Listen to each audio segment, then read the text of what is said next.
네,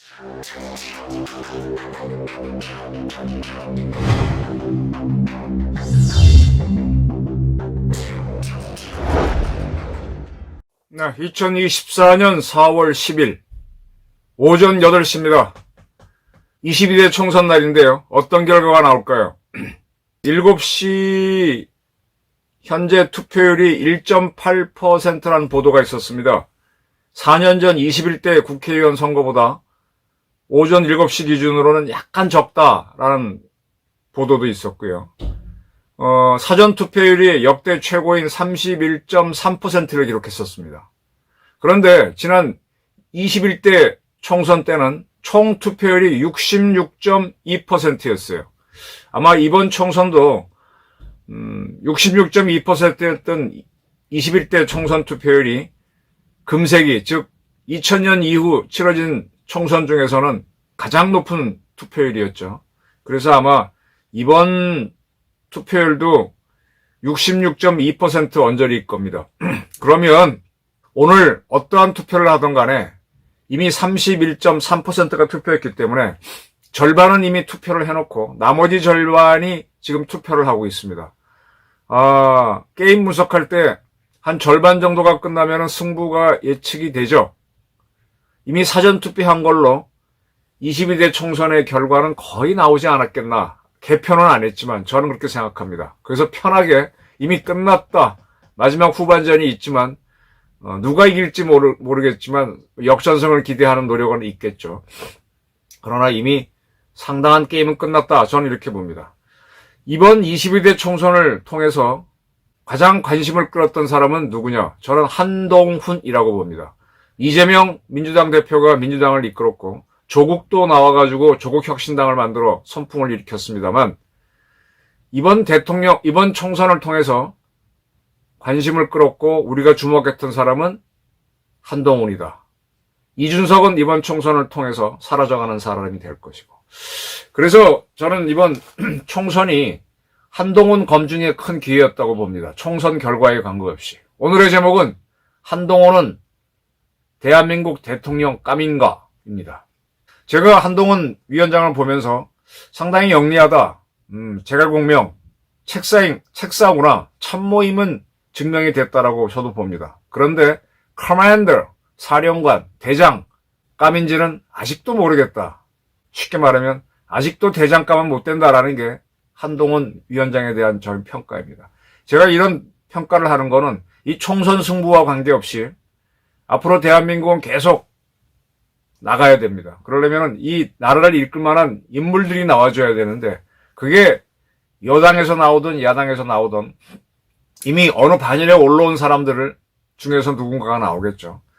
그래서 이번 총선에서 크게 떠오른 사람이 한동훈이기 때문에 그가 대통령감이 되는지 안 되는지를 보는 거는 상당히 중요하다. 그리고 이번 총선 결과와 관계없이 우리가 주목해야 될 가치라고 생각해서 그런 제목을 뽑았습니다. 저는 이재명 씨에 대해서는 이미 대통령 선거에서 졌고 지방선거에서 졌고 이번 총선에서 설사 그의 당이 일당이 된다고 하더라도 그는 구시대의 인물이다. 즉 앞으로 3년이 지나면 윤석열 정권이 끝납니다. 그와 함께 그 이전에 사라져갈 인물로 이재명은 봅니다. 줄줄이 재판이 준비되어 있기 때문에 그가 뭐 어떤 소리를 지르더라도 소리 지르게 되면 기자들은 기사를 쓰겠죠. 근데 그 소리, 즉 사건과 파묻혀 사라져갈 인물이 이재명이다. 구시대 인물이다. 앙샹 레짐까지는 안 돼도 영어로는 퍼슨인데 불어로는 퍼슨은 영어로 뭐라고 하는지 모르겠네요. 구시대 인물이다. 저는 그렇게 봅니다. 그리고 조국 역시 지금 유죄를 받아놓고 재판하는 거고 그 스스로가 공천한 사람들이 참 문제가 많은 사람들이죠. 한풀이 정치를 나왔기 때문에 그는 일회용이다. 그 또한 이번 선거를 끝으로 사라져간다. 오세훈 씨에 대해서 많은 사람이 주목을 했는데 오세훈 씨가 서울시를 이끌면서 한 1년 가까이 됐죠. 아직 눈에 띄는 건 보이지 않습니다. 과거 이명박 서울시장은 물론 뭐 더 많은 세월을 지나서 청계천 복원이라든지 그런 성과를 거두고 대통령이 됐는데 오세훈 씨는 아직은 좀 두고 봐야 될 것 같아요. 그리고 이번 총선을 통해서 주목할 인물이 저는 원희룡이라고 봅니다. 윤석열 정부에서 윤석열 대통령은 이재명 세력과 어떻게 싸워보려고 하는 모습을 보였습니다만 많은 장관들은 회피하는 모습을 보였죠. 장관 중에서 한동훈, 그 다음에 박민식이 좀 충돌하는 모습을 보였었고 나머지 장관들은 아주 몸을 사리는 약은 모습을 보였습니다. 그런 가운데 국토부 장관했던 원희룡 씨가 과감하게 양평 고속도로 문제를 놓고 정면으로 이재명과 충돌을 했었고 그리고 이재명을 잡겠다고 개항을 해 출마를 했습니다. 개항을 해서 이재명을 잡을지 아니면 실패할지 그 두고 봐야 되지만 원희룡은 상당히 주목해야 될 사람이라고 봅니다. 앞으로 대한민국 대통령 선거가 3년 후에 있다고 하면 여권에서는 원희룡과 한동훈을 놓고 저울질을 하지 않겠나. 네. 원희룡과 한동훈의 등장이 조국과 그리고 이재명을 밀어낼 것이다. 저는 이렇게 봅니다. 자, 이제 어제자 4월 9일 마지막 연세하는 날인데 한동훈 위원장이 모든 체력을 다 써서 탈진 증세를 보였다. 그리고 야간에 계획했던 추가 유세를 포기했다라는 보도가 있었습니다. 국민의힘이 공식 밝혔어요. 파이널 유세는 서울 홍대 앞 걷고 싶은 거리에서 파이널 유세를 하려고 그랬어요. 자정 무렵에 젊은 사람들하고. 근데 그거를 못하고 끝냈다는 겁니다. 뭐 그 전에는 서울 청계광장, 서울 대학로, 뭐 을지로 가게 되면 그 노포, 옛날 이제 을지로 지역이 옛날 그 개발연대에 만든 골목길이 있고 술집들이 있는데 노가리 팔고 하는 그 집들 거기 젊은 사람들이 많으니까 젊은 사람 끌기 위해서 이제 홍익대 앞이라든지 대학로, 청계천 광장 가게 되면은 동아일보 앞에 그 맨날 꿍꿍거리고 젊은 사람들 많이 오니까 그런 데서 유세를 해서 끌어보려고 했는데 공식적인 마지막 유세를 끝으로 이걸 포기했습니다. 너무 힘들고 체력이 방전됐다라는 게 그 이유라고 밝혔습니다. 그러면서 한동훈 씨는 빠듯한 전국 일정을 강행군으로 매일 소화했고 제대로 식사하지 못했다. 그리고 한동훈 위원장이 컵라면을 먹는 모습이 여러 차례 사진에 잡혔었죠. 편의점에서. 이재명은 삼겹살인지 쇠고기인지 먹고 하는데 상당히 그런 모습 보였습니다. 그리고 총선 하루 전날인 어제는 그의 생일이었다고도 합니다. 그렇게 이제 간단한 식사만으로 했기 때문에 100% 체력이 소진했다. 그리고 그는 4월 10일까지 완전히 자신을 소모시키겠다, 태우겠다, 서서 죽겠다는 각오로 절실하게 뛰겠다고 강조했었는데 그 말대로 4월 9일 공식적인 유세를 끝으로 추가 유세는 포기하고 아이고 뻗었다 이겁니다. 자, 이러한 한동훈을 보면서 대통령감이라고 보십니까? 저는 이번 선거가 끝나면 이 선거 결과에 관계없이 한동훈은 뭐를 할까가 궁금합니다. 그가 이긴다면은 꽃길이 열릴 수도 있겠지만 진다면 어떻게 될까? 그리고 이겼을 때 그는 어디로 가지? 비상대책위원회는 끝날 거고 그러면 국민의힘의 당대표가 되나? 아니네.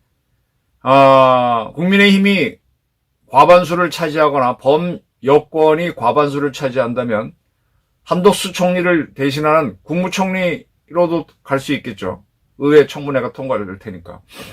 당대표가 되려나? 국무총리가 되려나? 장관을 지낸 사람이니까 최소한 장관 이상으로 가야 될 텐데. 아니면은 미국으로 갈까?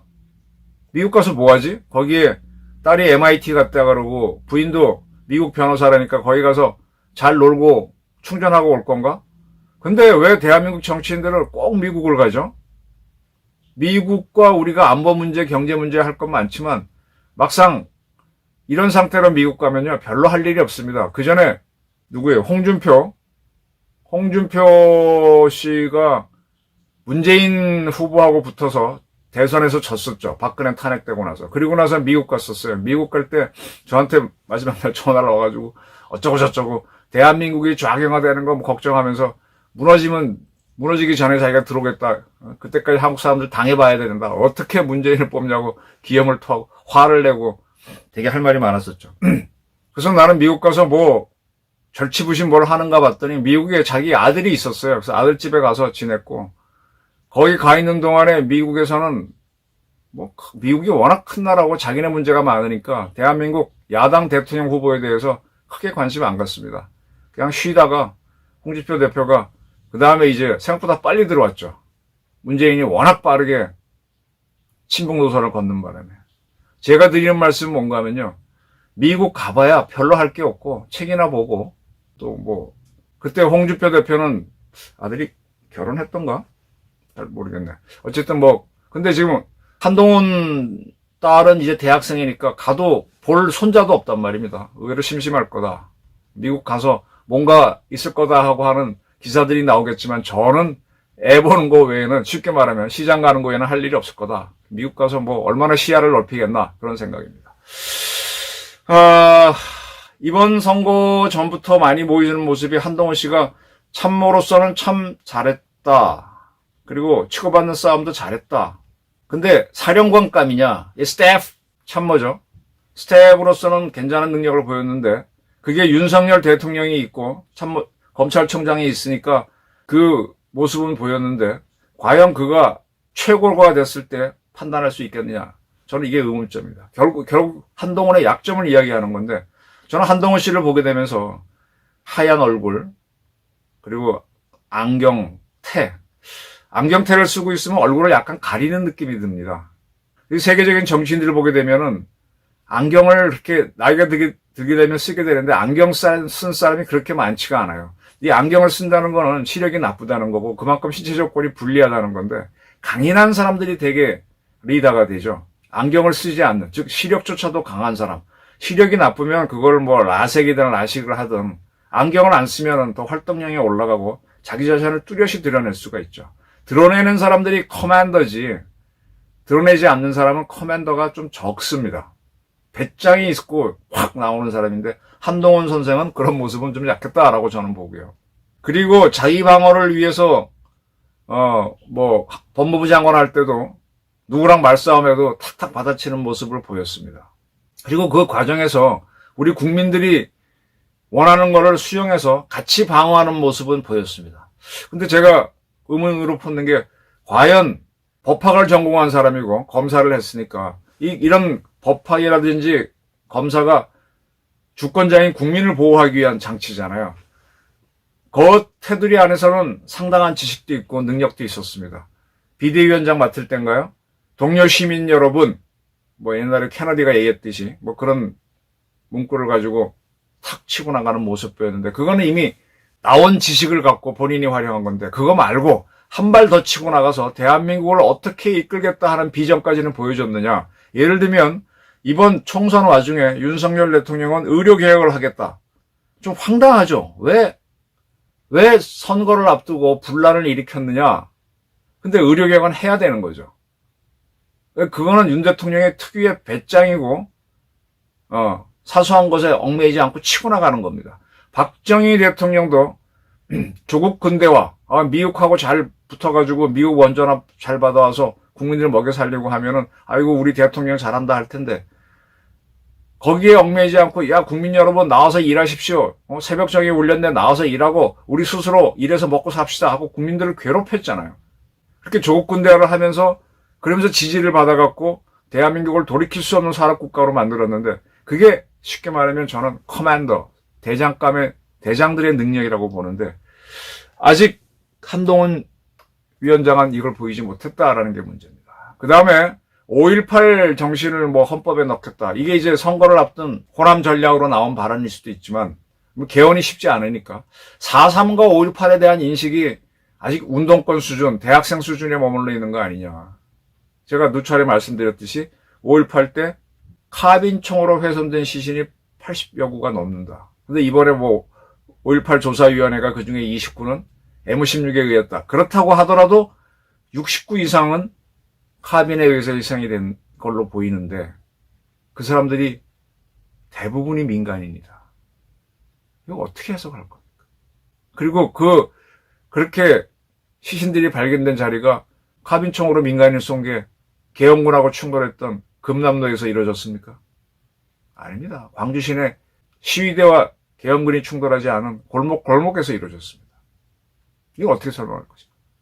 이런 것들에 대한 인식 부족이 보여요. 이게 부족이다 보다 보니까 큰 그림을 못 그리는 모습이 보였고 지금 윤석열 대통령은 long time 어거울한 노래를 딱 부르면서 한미 관계를 확 바꿔놨습니다. 어제 저녁에 TV를 저는 거의 안 보는데 MBN에서 보니까 한일 가왕전이라고 해서 한국에서 미스트롯이라고 할까? 우리의 그 가요라 그러나요? 이걸 부르는 여성들이 나오고 또 일본 여성들도 또 우리나라 가요를 부르거나 뭐 이런 식으로 해서 노래 잘하는 여성들이 가요 대전을 하더라고요. 일본 말도 나오고 강남이 중간에 뭐 번역도 해주고. 야, 언제 일본의 엔카를 부를 수 있는 사람이 대한민국에 와서 노래를 부르고 우리가 또 일본 노래를 부르고 이런 게 됐죠. 한일 관계를 윤석열 대통령이 집권하고 한순간에 바꿔놨습니다. 이번에 기시다 총리는 윤석열 대통령은 약속을 잘 지키고 있다라고 평가까지 했어요.